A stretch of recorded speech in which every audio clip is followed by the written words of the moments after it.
Me hice periodista cuando ser periodista era uno de los refugios para resistir la mentira y acercarse a la verdad, que nunca es pura, pero es una utopía necesaria. Veníamos de padecer una dictadura atroz, una guerra que fue excitación, fantasía de colonia rebelde, reverdecido nacionalismo y reverdecido antiimperialismo. Veníamos de la frustración más profunda como nación. Teníamos que repensarnos, reconstruirnos, porque cuando irrumpe la desnudez, cuando se ha tocado fondo, cuando se llega a la penosa conclusión de que todo había sido fracaso, engaño, y que de alguna manera en cada una de esas frustraciones también vos tuviste tu parte, ya porque creíste, ya porque no hiciste nada para evitarlo, o porque fuiste uno de los menos y tenías que ocultarte ante la prepotencia de los que mandaban. Cuando, en definitiva, empezabas a descubrir que no eras el único que estaba a la intemperie, que eras apenas un eslabón del fracaso colectivo. Cuando esa frustración se manifestaba en masas desorientadas, vidas anuladas, libertades oxidadas. Cuando la libertad, la necesidad de hablar, de gritar, de narrar, irrumpía como la única reparación posible para salir de la oscuridad. Ahí estaba la palabra. Y el periodismo resurgía, quizás con algo de arrogancia, como una de las bellas artes de la democracia recién estrenada. Así como muchos descubrieron en el amanecer democrático que había que recuperar tiempo perdido, sanear heridas, y se columnaron en la política, tomaron las calles como lugar propio. Otros nos topamos con ese oficio que García Márquez, siempre grandilocuente, a veces un poco exagerado, había definido como el mejor oficio del mundo. Y fue una manera hermosa de entrelazarnos con la verdad. Para nosotros, los de entonces, verdad y periodismo eran sinónimos. No es que entonces no hubiera sátrapas en nuestro oficio, como en cualquier otro, pero la mayoría despertaba de la noche con ganas de dar un poco de luz a una población que venía del horror, del ocultamiento, de la farsa. Ahora que el tiempo, que suele ser impiadoso y arrastra lo bueno mezclado con lo malo, que trae progreso pero también barbarie. Ahora que estamos apretados por la urgencia y la velocidad, que la palabra se desmorona, que la confusión se expresa en pocos caracteres y la magia de las redes, que son virtud y veneno al mismo tiempo, nos desafían a adaptarnos o morir, a profundizar nuestro debate para ver cómo aprendemos a pilotear en este nuevo mar enrarecido, cuando el poder, que sigue existiendo y arrastra perversiones que nada tienen de novedosas, parece empeñado en crear nuevas formas de silencio o degradación. Cuando resurgen viejos correctivos que nada tienen que envidiar a la guillotina, por ahora y por suerte, de manera simbólica. Ahora que se ha puesto de moda adjetivar, volvemos a aquellos años, a aquellos sueños iniciales, para homenajear a quienes siguen empeñados en aferrarse a la verdad, que buscan honestamente y sin soberbia que la llama no se apague. La guerrita contra el oficio de periodistas, lejos de ser muestra de una civilización que debe renovarse, empujada por el progreso, se ha convertido en un cachivache digno de la Inquisición. Sin dramatizar, digamos que la tentación simplista ha vuelto al acecho. Se hasta da pena gastar argumentos para contrarrestar insultos, injurias y mentiras. Lejos de la modernidad que brinda poderosas herramientas a las que puede acceder cualquier habitante y que el poder utiliza con enorme eficacia, convirtiendo la comunicación en un monopolio incontrolable, descalificar a cronistas y medios, acusándolos por los males que padece un gobierno, parece un chiste de mal gusto, una rémora de tiempos incivilizados. Matar al mensajero no tiene nada de moderno, existe desde los inicios de la civilización. Todos los abogados son cuervos, todos los médicos son asesinos, todos los contadores son ladrones y todos los políticos son corruptos. No hay recurso más felón que el de generalizar para escapar del debate de las ideas. No queremos hacer paralelos históricos que podrían resultar odiosos, pero las generalizaciones han causado las peores catástrofes que los seres humanos hayan cometido y producido a lo largo de la historia. En esta fecha, cuando celebramos la fundación de la Gaceta de Buenos Aires, creada en 1810 por Mariano Moreno, punto de partida de nuestra patria, voz de un naciente país decidido a construir su propio destino. Saludamos a todos los periodistas que sin espíritu corporativo ni superioridades impostadas siguen aferrados a la verdad. La libertad de expresión, además de un derecho consagrado en nuestra Constitución, es un rasgo de civilidad. Feliz día, colegas. Hablar, ceder la palabra, escuchar. La 1110 presenta Haciendo Pie, un programa que promueve el intercambio de ideas sin prejuicios. Haciendo Pie, todos los domingos a las 12. Jorge Sigal, por la Radio Pública de Buenos Aires.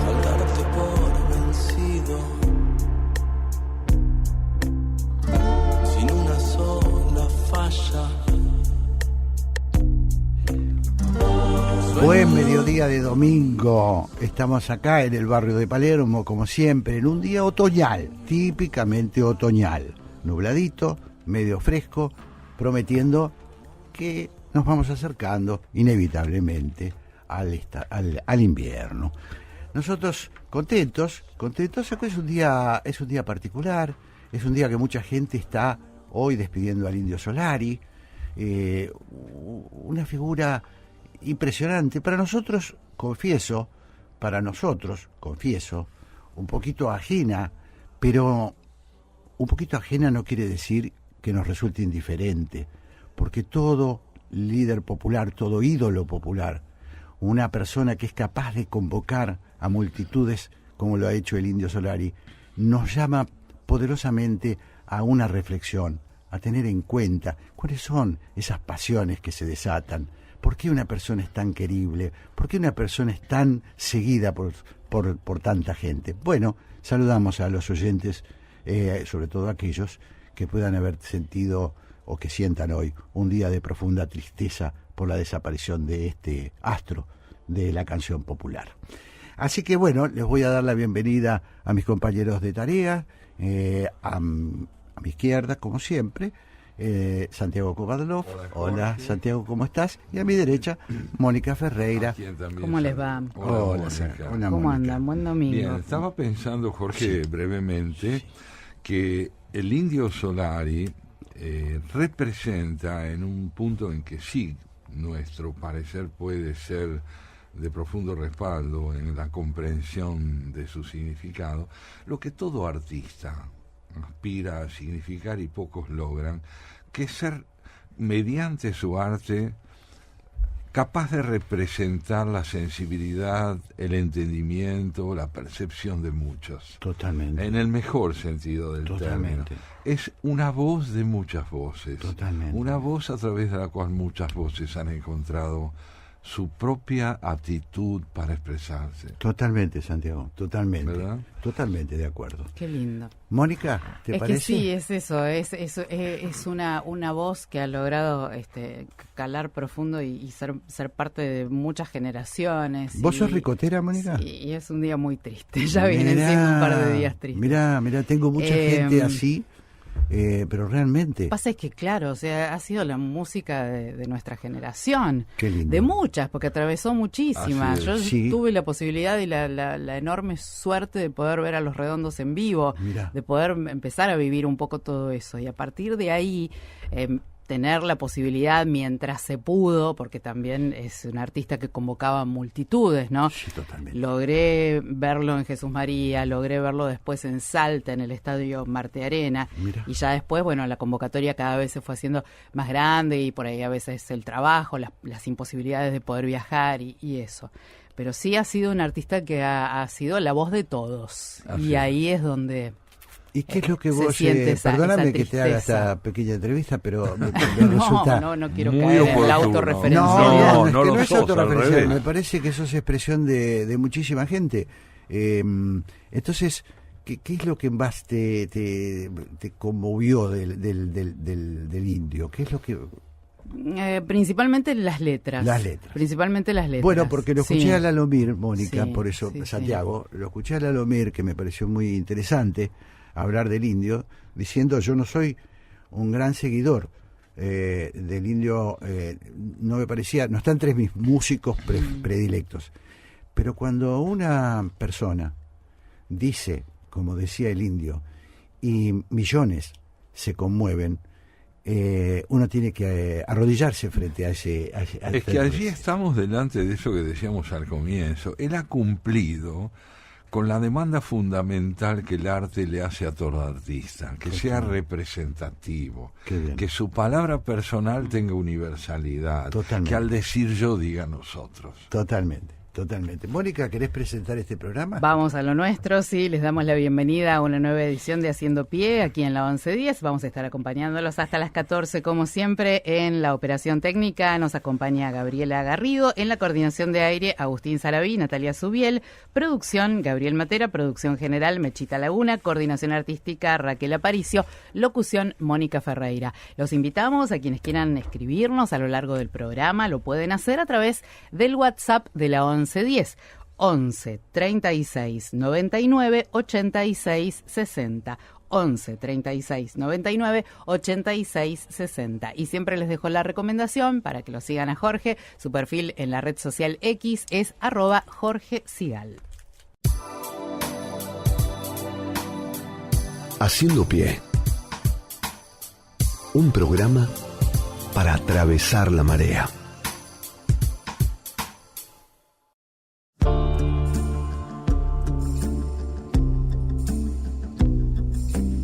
Es una activista del feminismo y poeta, abogada por la Universidad de Buenos Aires y magíster en Derecho Empresario.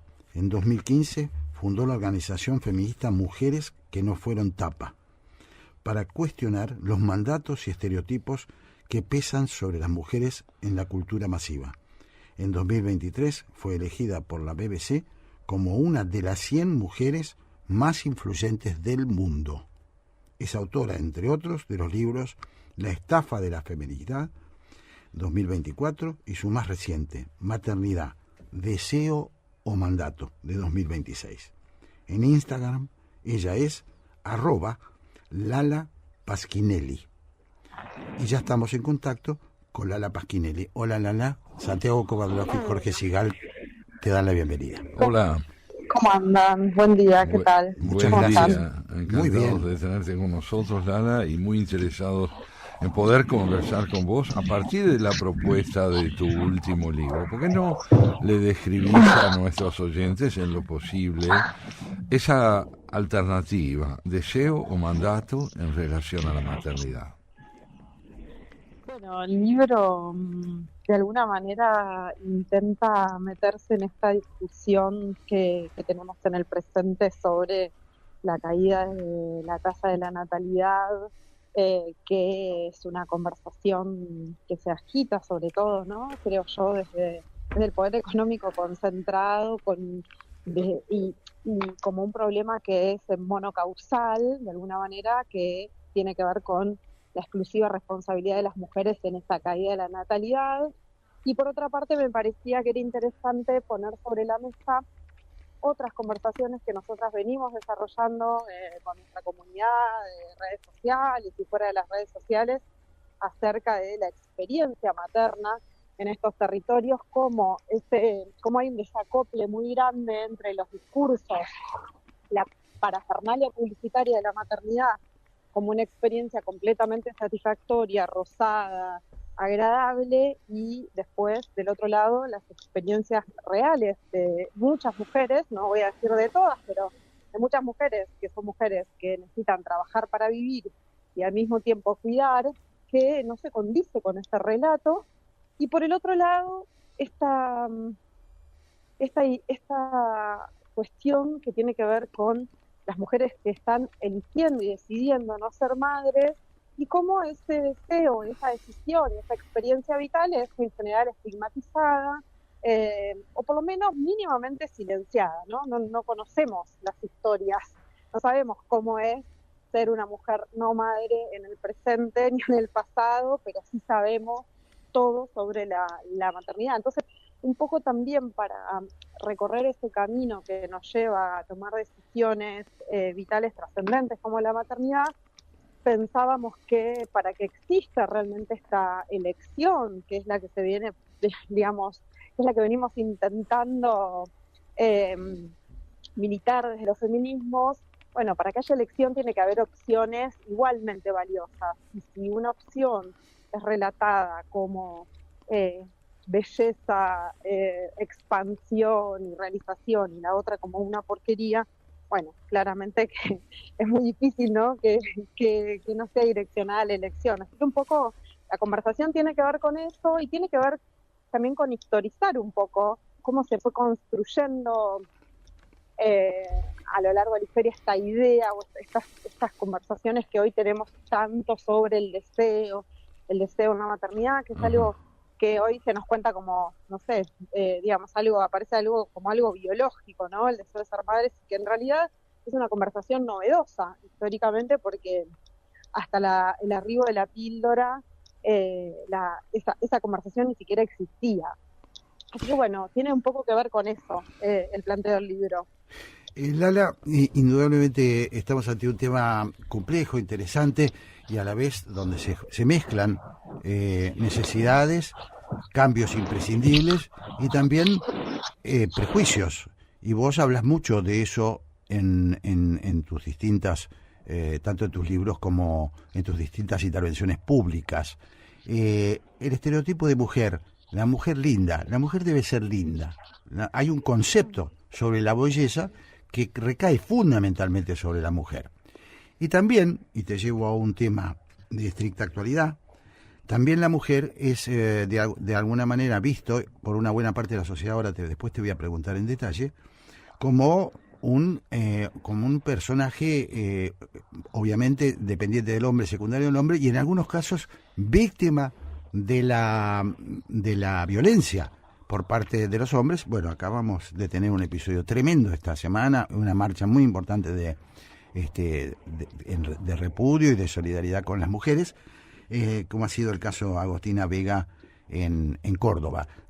Te hago un poquito larga la pregunta, pero creo que me entenderás a dónde voy. Bueno, justamente nosotras, mujeres que nos fueron tapa, nuestro trabajo está orientado fundamentalmente, bien orientado a lo largo de los años a socavar esa base de pirámide de la violencia de género, ¿no? En el sentido de que, bueno, todo esto que nosotros nos extremos como homicidio es un emergente, sí. Es la consecuencia, ¿no? De lo que perdóname, abajo, Lala, perdóname un segundito, estamos teniendo algún problemita con el audio, por ahí te movés movete un poquito a ver si es un problema del celular. Sí, vale, ahí me estoy moviendo. A ver, ahí está. ¿Ahí se escucha mejor? Sí, te escucho mejor. Sí. Perfecto. No, lo que decía es que todo esto que está en la base de esta pirámide, que tiene que ver con esta educación en la que estamos recibiendo las mujeres, y esto que vos decías recién, ¿no? La construcción de los femeninos como algo que tiene que ver exclusivamente con la belleza, que tiene que ver con ocupar estos lugares jerarquizados por la sociedad, con tener una determinada expresión, ¿no? Esto de, bueno, ser amables, ocupar poco espacio, hambrearnos, todas cosas vinculadas en general a la belleza, no es que no tienen consecuencias en, por un lado, cómo somos educadas y por otro lado, cómo se construye la idea social de qué es lo femenino. Entonces, bueno, esto que vivimos estos días y que venimos viviendo históricamente, ¿no? Los femicidios no son un emergente ni de esta semana, ni de este año, ni de la semana pasada.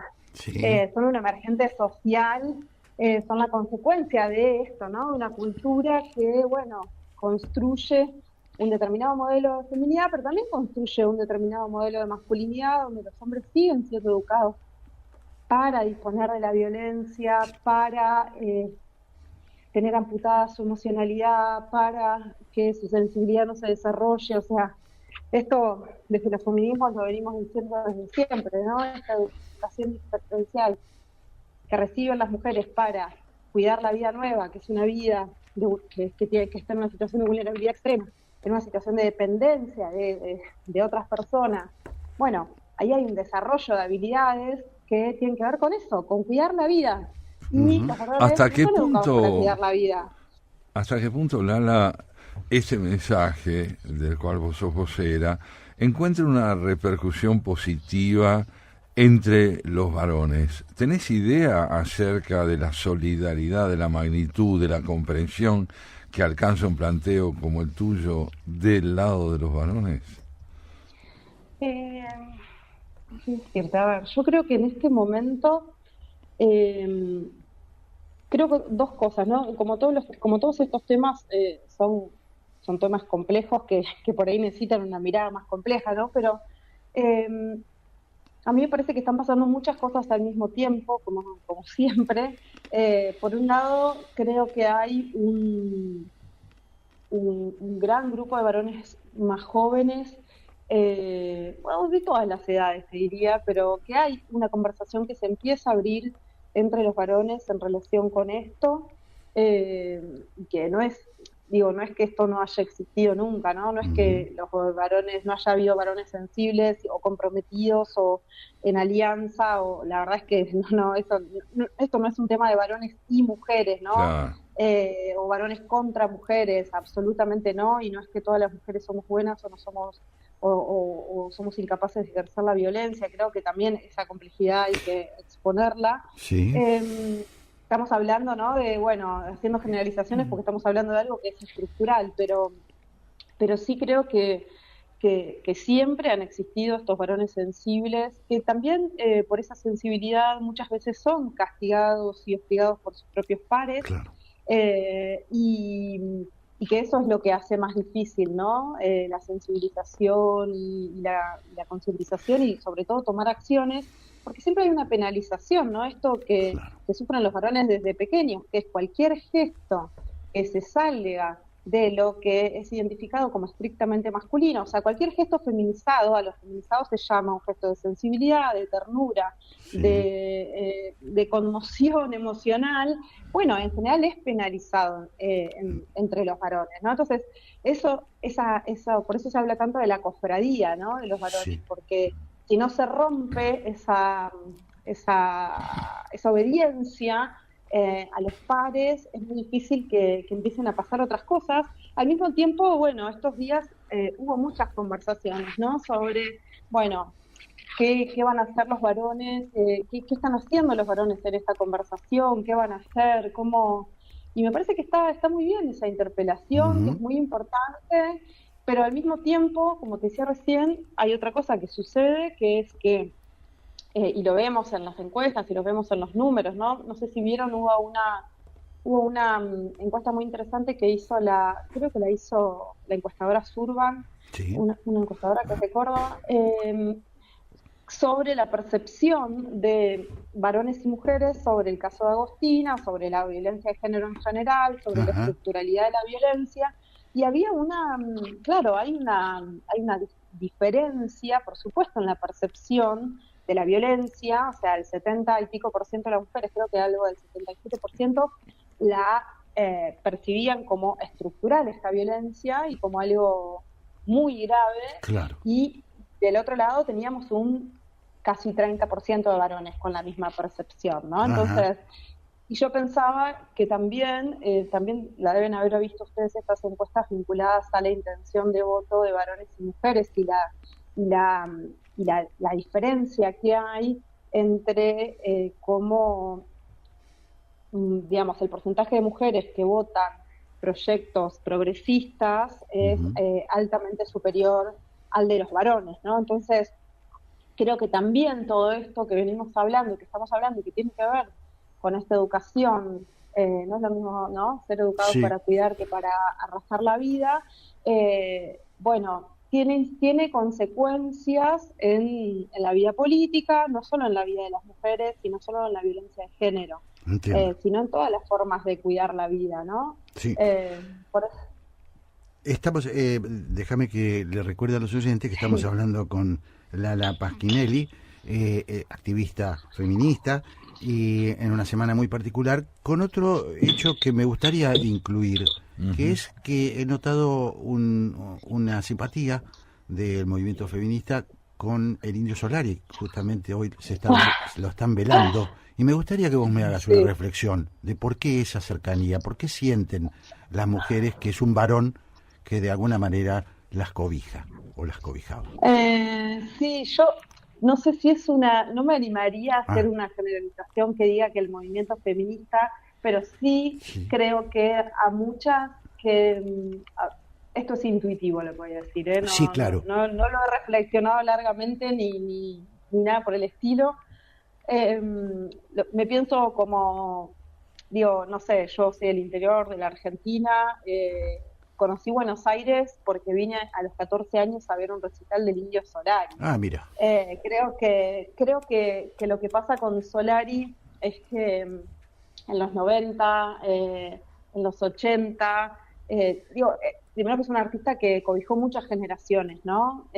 Y hay gente de 70 años que está hoy conmovida porque lo escuchaba en la juventud, yo tengo 50, y para mí fue también, digamos, tuvo una impronta en mi vida, y lo que representaba Solari, ¿no? En términos de, bueno, su gestualidad antisistema, sus canciones, sus letras, lo que representó Walter Bulacio para nuestra generación también. Creo que el otro día pensaba esto, cada generación recordale por favor a los oyentes quién era Walter Bulacio. Walter Bulacio era un chiquito de 17 años que en 1991, en esa época los Redondos tocaban en obras. Yo fui en el 90 y a Walter lo mata la policía en el 91, en una razzia afuera del recital, como, bueno, un caso de esto, ¿no? De violencia institucional. Sí.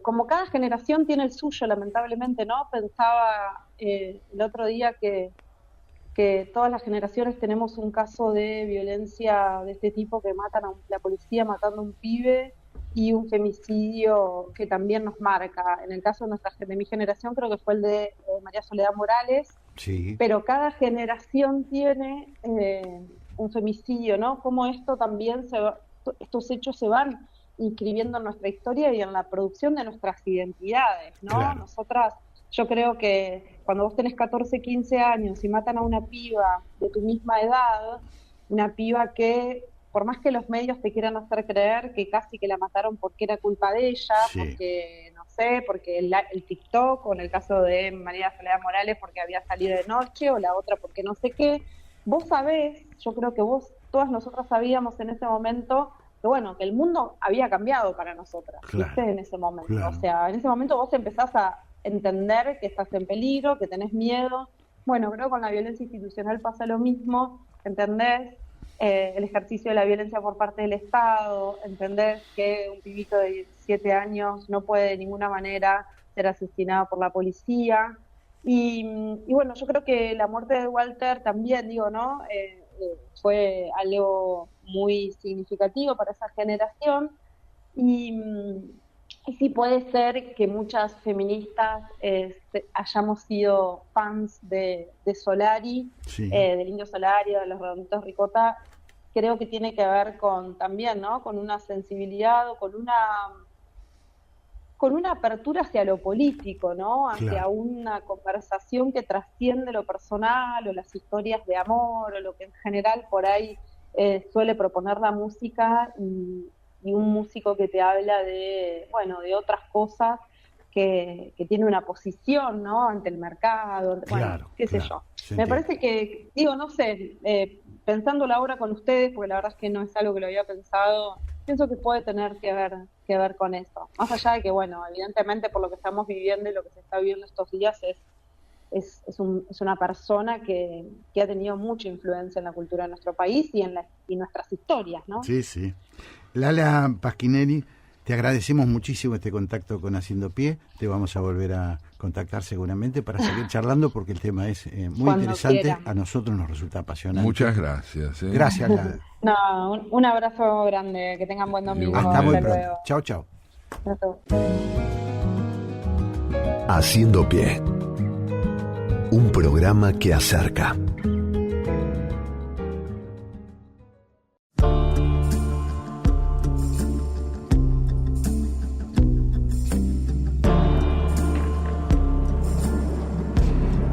Es historiador y escritor.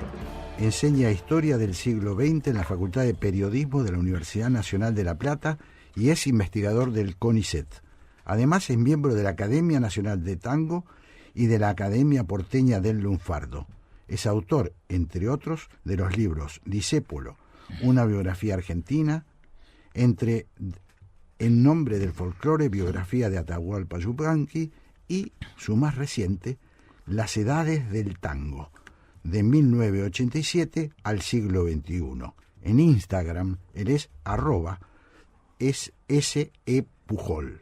Y ya estamos en contacto entonces con Sergio Pujol, a quien Santiago Kovadlov y yo saludamos. Hola. Hola Sergio, un gusto ¿Qué tal? ¿Cómo realmente. están? ¿Qué tal? ¿Cómo Es va? un gusto para mí conversar con ustedes. Bien, muy bien. Bueno, Gracias por la estamos- llamada. Jorge y yo nos superponemos para cambiar ideas con vos sobre No, tu no. libro. Déjame solo decir que es una hermosa edición la que se le ha hecho en la editorial Planeta a Sergio Pujol de Las edades del tango.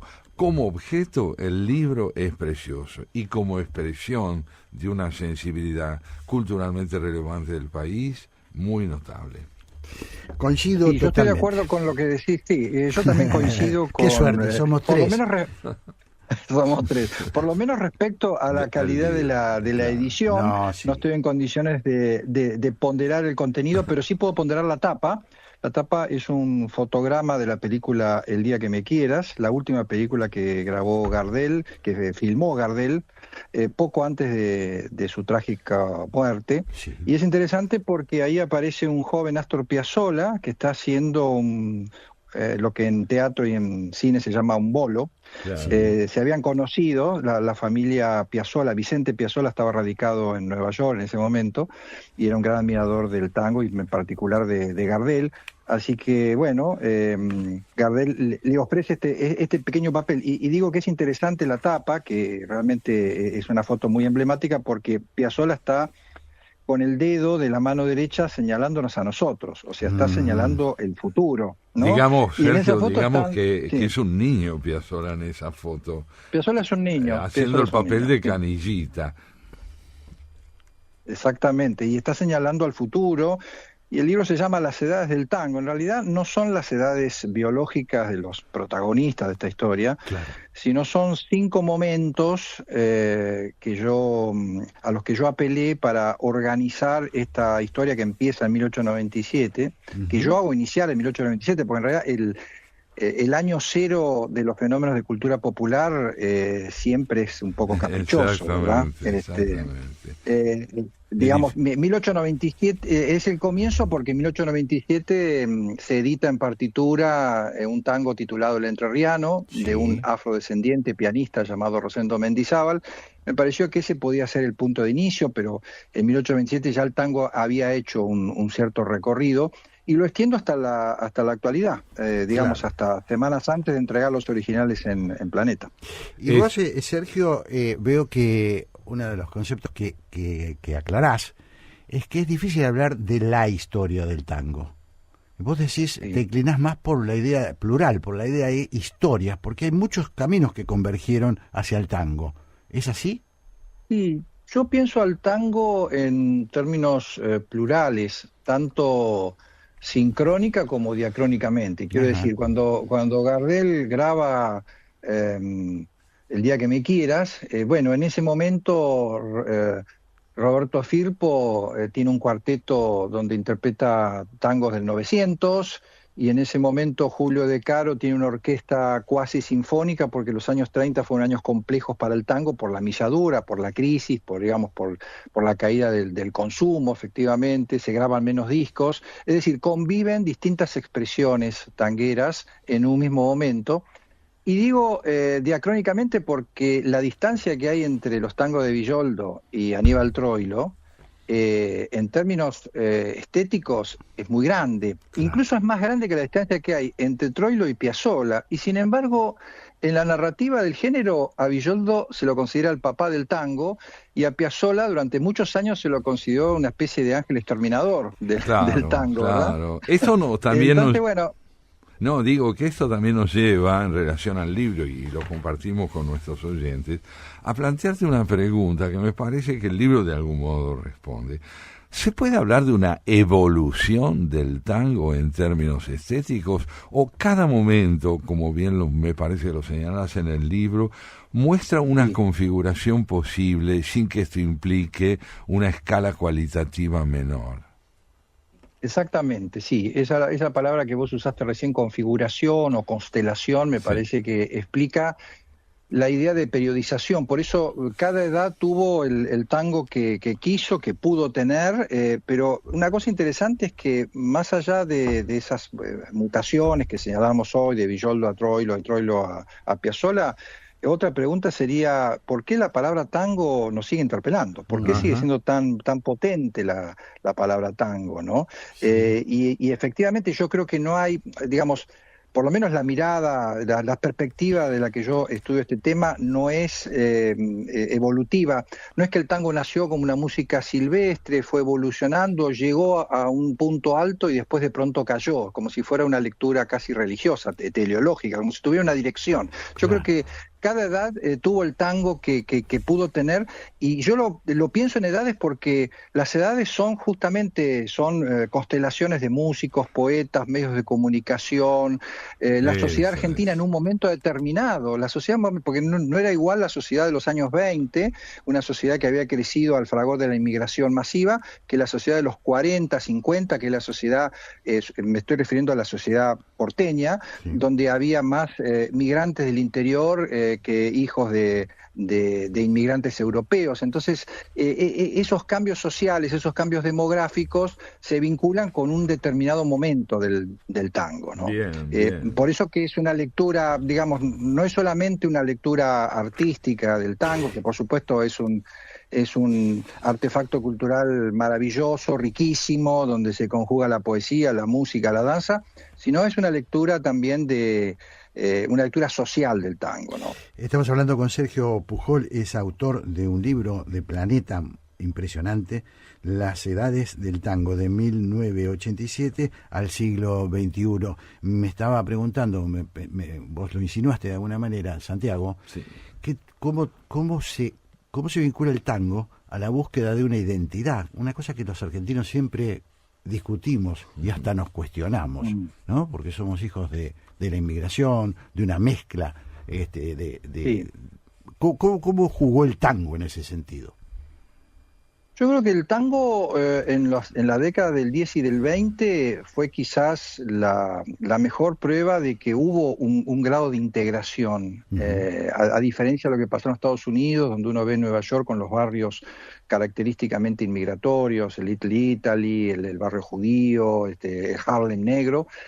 Si bien hay en los barrios porteños hay un cierto tinte inmigratorio, la Boca Genovesa, Villa Crespo judía, etcétera, yo creo que el tango de alguna manera hizo realidad un poco el sueño de la integración, que después quizás en otros órdenes de la vida social no se dio tanto, pero sí se dio en el caso del tango.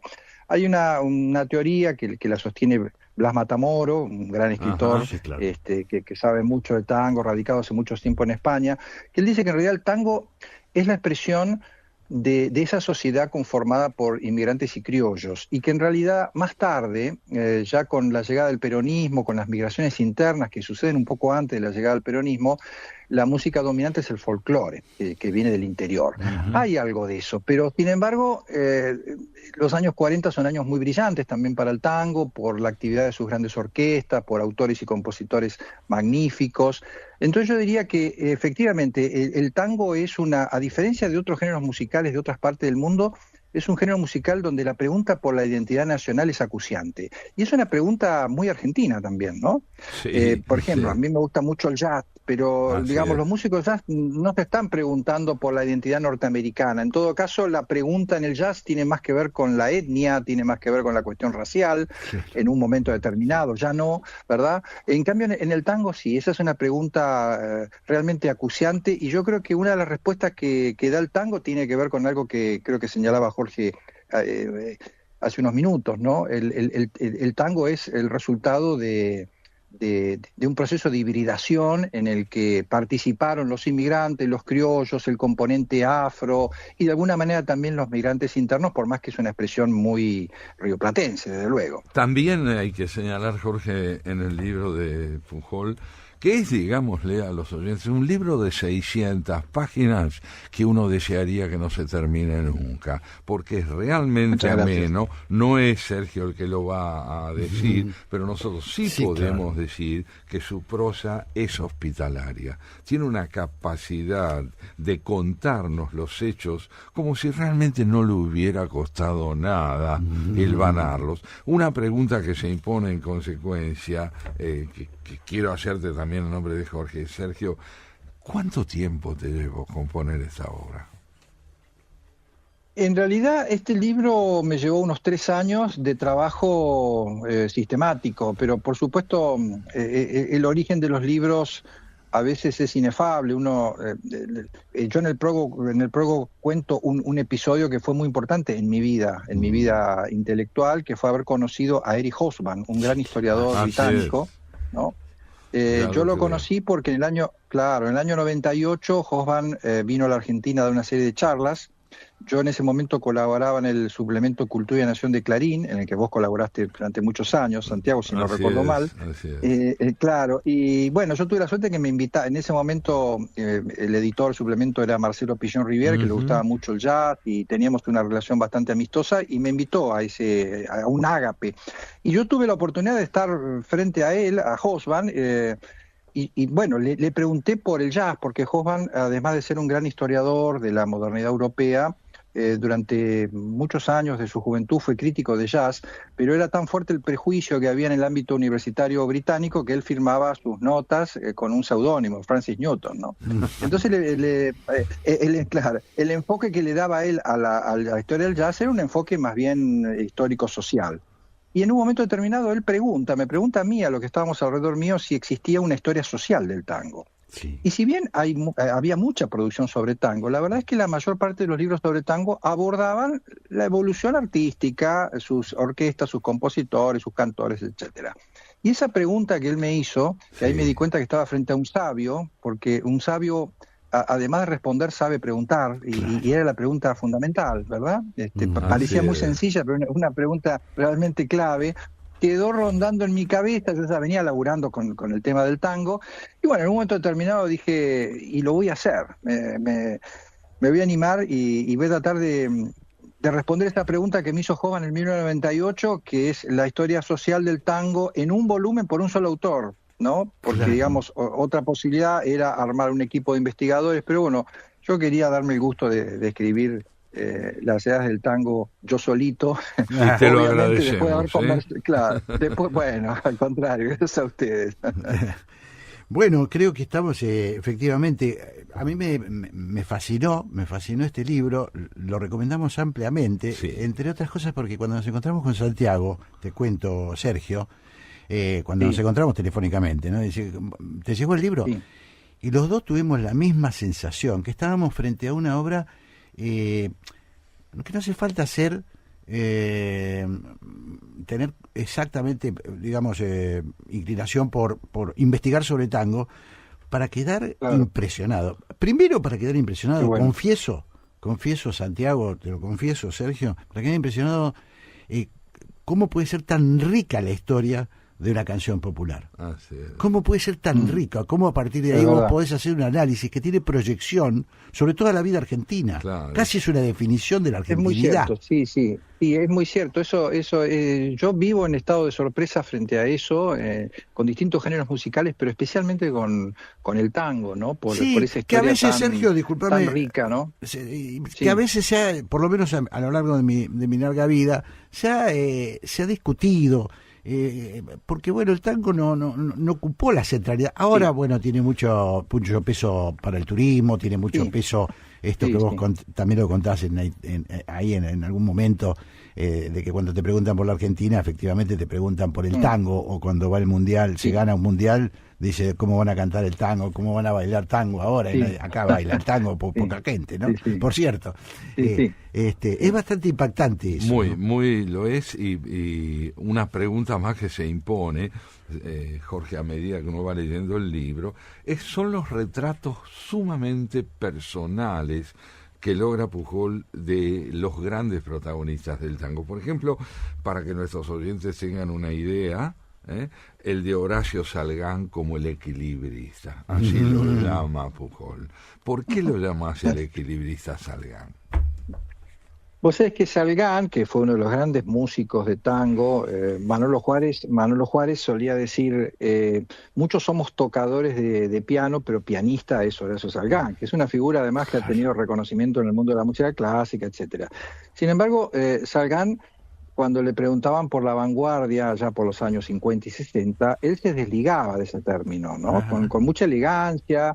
Él decía que mientras Piazzolla quería salir del tango, él quería entrar cada vez más al tango, ¿no? Con lo cual, pero al mismo tiempo fue un renovador, sin ninguna duda. Entonces, él logra hacer ese equilibrio entre la tradición y la modernidad del género de un modo muy virtuoso y con una obra, por supuesto, muy respetada.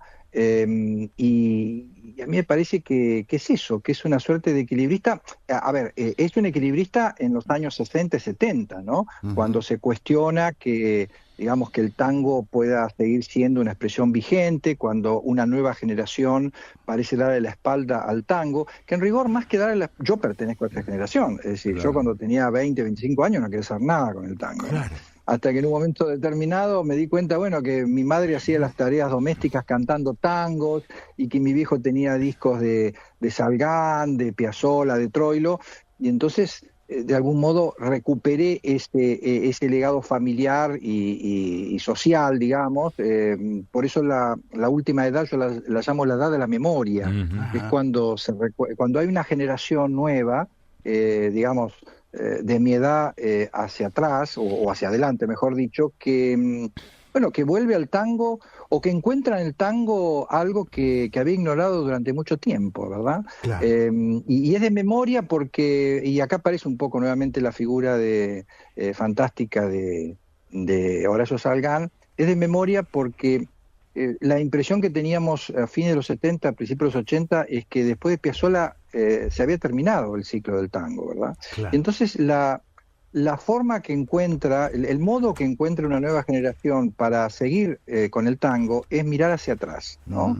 Inspirarse en las viejas orquestas, analizar los estilos de las viejas orquestas, los cantores, inspirarse en el pasado, un poco lo que en algún momento dice Verdi, que yo lo cito, dice que si quieres ser moderno tienes que reconciliarte con el pasado, ¿no? Claro. Y esa es un poco la idea que me parece domina en esa última edad del tango. Si bien hacia el final, en el epílogo del libro, yo dejo abierta la posibilidad de una reinvención, de que surja algo completamente nuevo. Creo que todavía no ha sucedido, pero bueno, las puertas están abiertas, por eso el final del libro es al siglo XXI, no hay una fecha, de 1897 al siglo XXI, es un final abierto. Sergio Pujol, te agradecemos muchísimo tu participación en Haciendo Realmente, Pie, te mandamos un gran abrazo y felicitaciones. Felicitaciones a los lectores. Si quieren saber algo sobre nosotros mismos, este libro, a través del tango, nos cuenta mucho sobre lo que somos. Las edades del tango. Chao, Sergio, un placer. Muchísimas gracias, el placer fue mío. Muchas gracias por la nota, Santiago y Jorge. Un abrazo. Chao. Haciendo Pie, para los que queremos ver más allá de la superficie.